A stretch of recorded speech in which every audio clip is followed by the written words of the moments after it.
Hola gente, hola amiguitos, estamos acá transmitiendo clase de la buena en la cuarentena.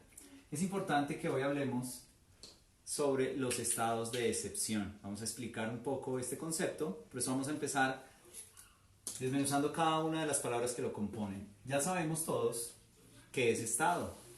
Estado es esa estructura que ha construido la sociedad, que tiene un ordenamiento jurídico, unas normas y que llevan a la consecución del bien común para todos los ciudadanos, para que la sociedad esté organizada. Eso hace parte de un orden constitucional.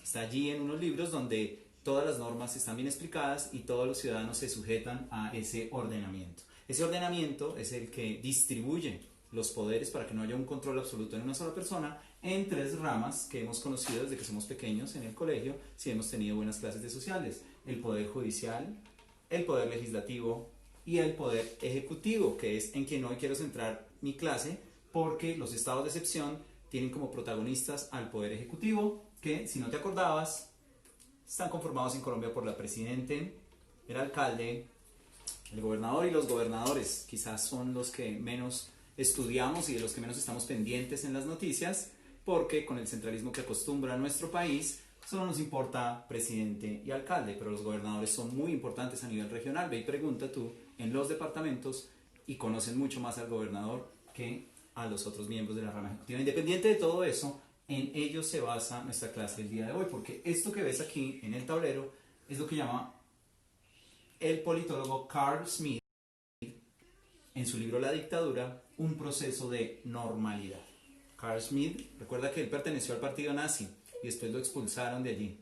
Pero él escribía muy sobre el control, sobre el poder, sobre cómo manifestar ese poder y cómo poder expresarlo. Lo explicó en varios libros, pero nos vamos a basar solo en su libro La dictadura, que espero lo estés leyendo en tu universidad si es buena. Si no, pues PDFs malos, porque ¿qué podemos hacer? Allí está explicado que fuera de la normalidad hay un evento que se llama la anormalidad. ¿Qué es la anormalidad? ¿Y por qué está la anormalidad? La anormalidad es cuando previene para el Estado, cuando viene una situación la cual debe ser regulada, donde debe haber un control efectivo y se espera un resultado anhelado. ¿Quién debe liderar eso? Pues nada más y nada menos que el Poder Ejecutivo. Por eso nuestro Poder Ejecutivo, en casos excepcionales o anormales, adquiere superpoderes, poderes de legislar, por ejemplo, a través de decretos, que como son con fuerza de ley, los vamos a llamar decretos legislativos. Entonces, por un periodo excepcional, de una manera anormal, nuestro poder ejecutivo, que puede ser el presidente, el alcalde o el gobernador, adquiere superpoderes para hacer decretos legislativos. Es decir, como decía Schmitt, para lograr resultados. Es importante que en eventos especiales el que gobierna logre los resultados deseados. Entonces vamos a ir allí a lo que nos compete, a los estados de excepción. ¿Cuáles y cuántos estados de excepción existen en nuestra normatividad colombiana? Son 3. Y son súper fáciles porque tú ya los estudiaste y los preparaste para tus exámenes de estado. Hoy simplemente estamos pasando el tiempo de la cuarentena de la manera más buena. El primero y el más conocido es el estado de guerra. Es el más conocido porque vemos muchas películas, pero es el más desconocido para nuestro país porque nunca se ha decretado. El estado de guerra se encuentra en el artículo 212 de la Constitución Política. La Constitución de 1991 entra a regular este evento de los estados de excepción. Recordemos algo de historia. Siempre existió una figura llamada el estado de sitio y desde 1950 prácticamente hasta 1986, casi años, los presidentes del Ejecutivo de Colombia optó por gobernar nuestro país con estados de sitio. Se decretaron muchísimos estados de sitio en cada uno de los gobiernos, del Frente Nacional principalmente, y en los otros gobiernos después de la época de la violencia. ¿Para qué se hacía esto? Pues para controlar, para regular y para poder gobernar un país tan ingobernable y tan violento como Colombia. Por eso la Constitución de 1991 entra a regular ese comportamiento que se normalizó. Se normalizó y se hizo costumbre los estados de excepción. Entonces la Constitución del 91 dice, no, vamos a hacer 3 estados, no uno de sitio, y cada uno de esos 3 estados va a tener unas normatividades y unas características, unas regulaciones particulares. Con el estado de guerra, como su nombre lo indica, se efectúa cuando hay un proceso de guerra exterior, cuando hay un ataque exterior hacia Colombia, o viceversa, que nunca va a ocurrir, pero digamos que Colombia ataque exteriormente a otro país, ataque con armas a otro país. Entonces hay una declaratoria de guerra. Es necesario que cualquiera de los 2 estados declare un estado de guerra en su país, porque tiene que haber una regulación y tiene que haber unas limitaciones y tiene que haber unos compromisos de parte del estado que se ve envuelto en una guerra. El estado de guerra tiene que tener las siguientes características. Para ser decretado, tiene que llevar la firma de todos los ministros. Y además, ese estado de guerra debe tener un tipo de autorización de parte de la rama legislativa, que son los que siempre hacen leyes, pero en un estado de excepción van a dejar de hacerlo. Esta autorización de parte del Senado nos garantiza un control político. ¿A qué? A que pueda hacer el Ejecutivo en época de estado de guerra. ¿Qué cosas puede hacer un Ejecutivo en época de estado de guerra? Debe respetar las normas del derecho internacional humanitario, pero moviliza tropas a libertad, puede convocar las reservas, puede llamarte a ti, a mí no, a ti a prestar servicio militar y a ir a pelear por nuestro país. Yo soy muy flojo. Ahora vamos con el siguiente estado, que no es el estado de guerra, que ya nos quedó muy claro, sino el estado de conmoción interior. Este estado de conmoción interior sí lo hemos vivido en nuestro territorio colombiano y está regulado por el artículo 213 de la Constitución Política, el estado de conmoción interior. Una conmoción interior es lo que sucede dentro de tu estómago cuando estás infectado por una gastroenteritis viral o cuando has comido mucho chicharrón o frijol trasnochado. Es que por dentro todo se conmueve, pero un estado de conmoción interior a la luz de la legislación colombiana es cuando algo grave, como las amebas que tienes dentro, algo grave perturba el orden natural. Cuando hay alguna situación que perturba el orden en que está el Estado normalmente, la normalidad de la que les hablaba al principio de esta clase, donde están funcionando los 3 poderes, las 3 competencias y el Estado está funcionando de manera normal. Aquí no, en la conmoción interior hay cosas, hay un supuesto, algo supuestamente grave perturba el orden. Entonces, ¿qué hace el Ejecutivo? Siempre recuerda que es el Ejecutivo, presidencia, alcalde o gobernación. Cuando se decreta un estado de conmoción interior, debe manifestarle al Senado cuál es ese supuesto grave. ¿Cómo se manifiesta un supuesto? Pues con pruebas. El Ejecutivo debe mostrar todas las pruebas que tiene que demuestran que hay un supuesto,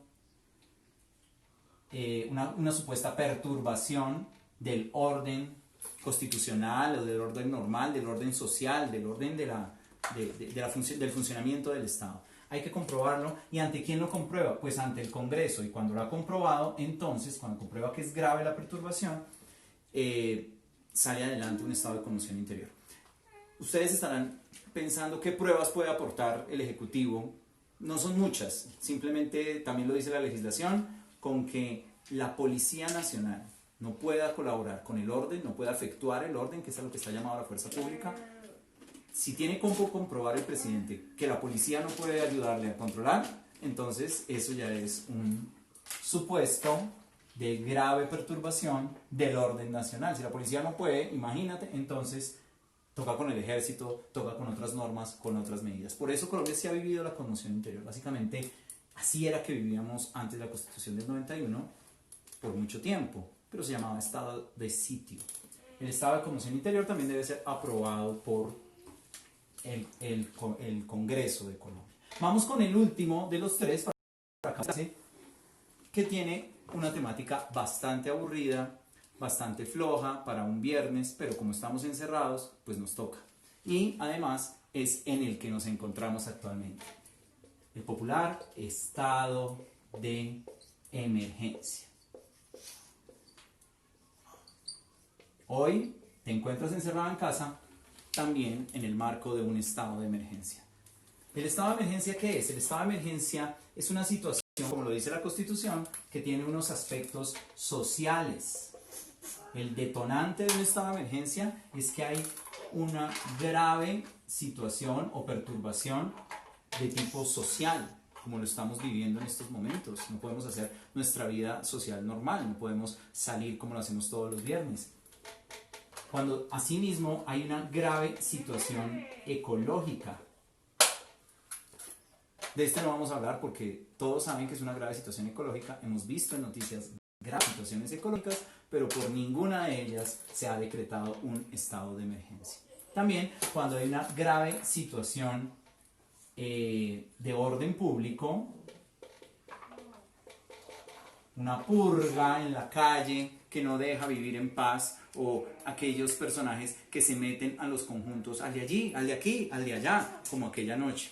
Pero también podemos comprobarlo, como en aquella noche de noviembre del año pasado, que por más de que se metan en los conjuntos, no declaran un estado de emergencia. Bueno, lo ecológico también sufre las mismas consecuencias. Por más de que haya incendios forestales, inundaciones en el Putumayo, por más de que haya desbordamiento de los ríos o sequías en los llanos y en La Guajira, nunca hemos escuchado en noticias que un presidente declare estado de emergencia por nuestra ecología, por nuestros recursos, tampoco por el orden público. Simplemente lo que hubo el año pasado en esa macabra noche fue un toque de queda para que no se metieran más en los conjuntos. ¿Sí sabes por qué en esa noche no se decretó uno de los que hemos visto anteriormente, un estado de conmoción interior? ¿Te acuerdas de los supuestos? ¿Te acuerdas de las pruebas? Pues no iba a encontrar jamás pruebas de que se estuvieran metiendo a los conjuntos, porque como se comprobó al otro día, no se metieron. Y los que se metieron les pagaron para que se metieran. Entonces, si se sabe que no va a haber pruebas para el supuesto, no se saca adelante no se efectúa ese tipo de estado de excepción. Y esto sí es fundamental. La cuarta posibilidad para que se decrete un estado de emergencia es cuando hay una grave afectación de tipo económica. Esta es la razón que mueve principalmente a los gobiernos a decretar estados de emergencia, y en nuestro país así fue. Estamos en un estado de emergencia porque la cosa económica se puede poner bastante grave. Cuando hay una comprobación de que alguno de estos elementos está pasando en la sociedad, está pasando en el gobierno, entonces el gobierno, inmediatamente decreta un estado de emergencia. Acuérdate que asume superpoderes, poderes de decretar leyes. Principalmente, ¿qué leyes y cuáles son las que más afectan a las personas en estado de emergencia? Subir impuestos, o poner impuestos, o crear impuestos, crear tasas impositivas. Este estado de emergencia, que es grave y que tiene todos estos elementos, tiene las mismas condiciones de los anteriores vistos. Tiene que tener la firma de los ministros, de todos los ministros, y debe tener una franja temporal, debe tener una temporalidad, debe decir por cuánto tiempo es que es ese estado de emergencia. La temporalidad va hasta 30 días, pero pasados los 30 días, si la situación grave no se ha controlado, puede haber una prórroga de otros 30 días. La Constitución colombiana solo permite hasta 90 días en un año de este tipo de cosas. Recuérdalo siempre, porque antes de la Constitución, los presidentes de Colombia acostumbraban a gobernar todos los 4 añitos a punta de estados de sitio. Es decir, para que tuvieran el poder de decretar leyes.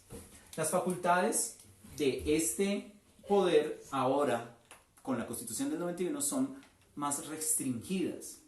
El Congreso, que ya no emite leyes, que ya no está haciendo lo que hace todos los días, por lo que cobra 40 millones de pesos mensuales, está cobrando ahorita, pasa a ser control político, es decir, a controlar que el Ejecutivo realmente haga uso de sus facultades en función de solucionar la situación.